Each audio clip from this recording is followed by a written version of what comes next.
Hey, how's it going everybody? My name is Seth Dranis from Benson Studios, and today I'm going to give you a super fast tutorial on making fireworks with Unity's particle system.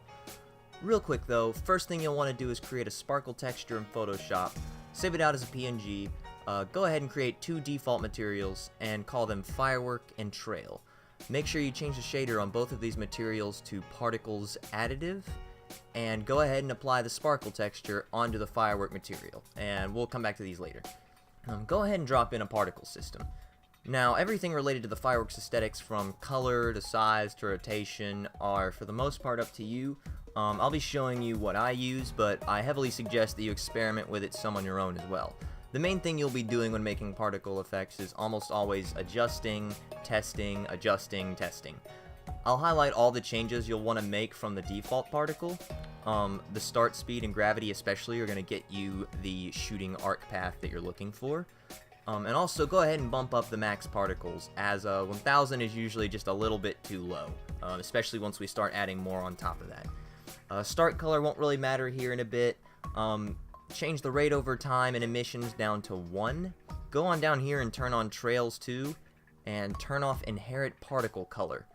Down in the renderer, drag the firework material over the material box, and drag the trail material into the box labeled such.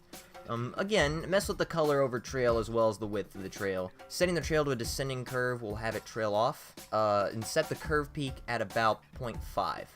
Also for color, turn down the alpha to about 50% on the first color and 100 on the second one. Turn on sub-emitters, hit the plus on the sub-emitter box to add on to your firework. Drag your fireworks material into the sub-emitter box. Here's the properties on the sub-emitter that I use to get this added sparkle result. You'll notice it most when you bump your rate up to 150. Duplicate again and rename the new firework Blast. And you'll actually want to change the shape into a sphere. You can also bump up the rate over time to about 150. Turn off looping as well. And don't forget to test it and make sure it looks the way you want. Turn the rate over time down to 0, and instead go ahead and add this burst. Go back to the original firework and add another sub-emitter, this time changing it to death. That means that the burst particle you just created will not go into effect until the particle ends. You can also duplicate the sub-emitter on the blast to add some extra color to the eventual boom. Just make sure to add that new sub-emitter into the blast sub-emitter box. Here's what I use to get my results on the blast and its sub-particles. This is 90% of the show, so definitely make sure you like the colors, sizes, and speeds of the particles.